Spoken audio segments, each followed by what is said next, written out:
মালদার কালিয়াচকে ঘটল মর্মান্তিক দুর্ঘটনা। ট্রাক্টরের সঙ্গে বাইকের ধাক্কায় প্রাণ হারালো এক কিশোর সহ দুজন। বুধবার ঘটনাটি ঘটেছে কালিয়াচকের বামনগ্রাম মসিমপুর অঞ্চলের বামনগ্রাম পাহাড়পুর এলাকায়। জানা গেছে, দুর্ঘটনায় নিহত কিশোরের নাম ইয়াকুব শেখ, বয়স 14 বছর এবং মৃত যুবকের নাম ফিরদৌস, বয়স 18 বছর। দুজনেরই বাড়ি বামনগ্রাম হাজিপাড়ায়।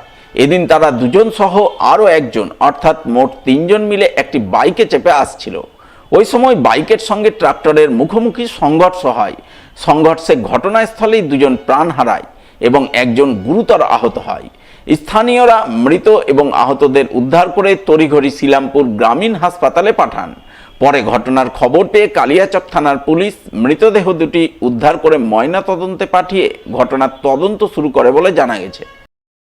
আমাদের বাড়ি হচ্ছে বামনগ্রাম, মানে ওই সরকারপাড়া পড়লো, কিন্তু ওই কী বলে যে পাহাড়পুর এলাকায় পড়লো।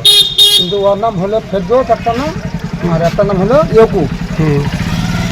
কি হয়েছিল ঘটনা? ওই ট্রাক্টরে ধাক্কা, ওরা বাইক নিয়ে যাচ্ছিল, ট্রাক্টর ধাক্কা মেরে মানে ডেড হয়েছে। একটা হয়েছে ডেড, বাইকের কজন ছিল? 3 জন ছিল। একটা ডেড হয়েছে ওই ওখানেই, আর একটা হসপিটালে ডেড হয়েছে, তুলাপুর হসপিটাল। ট্রাক্টরটা কি খালি ছিল না মাটি ওইটা কি ছিল? ট্রাক্টর ধরা পড়েছে? ট্রাক্টর ধরা পড়েছে, মানে রাস্তার কোলে ওই গর্ত ছিল, গর্তটা নেমে গেছে। কত বছর বয়স যারা মারা গেছে? ওই 18, আর একজন হবে মনে হয় 12-13 হবে। 14 বছর। কটার সময় ঘটনাটা ঘটেছিল? 11:30 মানে 15-12 এরকম। অন্যদিকে এদিনই কালিয়াচকের পাগলা ব্রিজে এক ভয়াবহ দুর্ঘটনা ঘটে। ট্যাঙ্কারের সঙ্গে পরপর দুটি ট্রাক্টরের ধাক্কায় গুরুতর আহত হন 2 ট্রাক্টর চালক। বুধবার বেলা 1টা নাগাদ এই ঘটনাকে কেন্দ্র করে সাময়িক উত্তেজনা তৈরি হয় পাগলা ব্রিজ 12 নম্বর জাতীয় সড়কে। জানা গেছে, এদিন মালদার দিক থেকে একটি ট্যাঙ্কার ফরাক্কার দিকে যাচ্ছিল।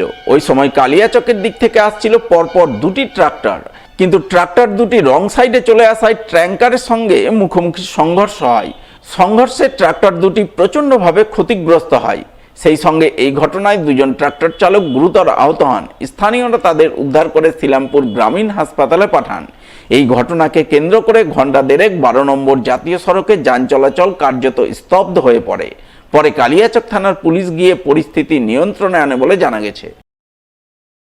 ঘটনাটা হলো, আমাদের টোল প্লাজা থেকে ফোন করলো আমাদের সিআরও যে পাগলাতে ব্যারিজে অ্যাক্সিডেন্ট হয়েছে। আমরা সঙ্গে সঙ্গে অ্যাম্বুলেন্স নিয়ে আসলাম, দেখছি ভালোই অ্যাক্সিডেন্ট হয়েছে। এই গাড়িটা মালদা যাচ্ছিল, আর বললো যে আমার বাম পাশে বুলেরো ছিল, ওকে আমি সাইড দিতে গিয়ে আর ওই দুটো গাড়ি, দুটো ট্র্যাক্টর আমাকে হিট করলো, মানে মারলো।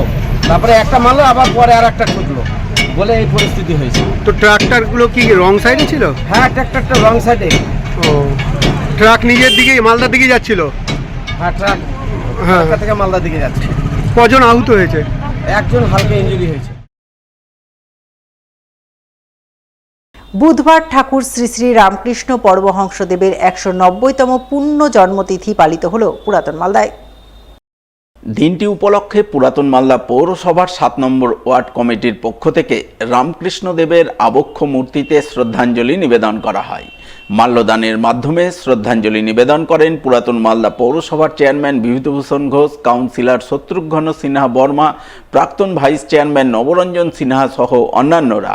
এদিন তারা সকলে মিলে ঠাকুর রামকৃষ্ণ পরমহংসদেবের মূর্তিতে শ্রদ্ধাঞ্জলি নিবেদন করে তাঁর নীতি, আদর্শ ও বাণী মেনে চলার অঙ্গীকার গ্রহণ করেন।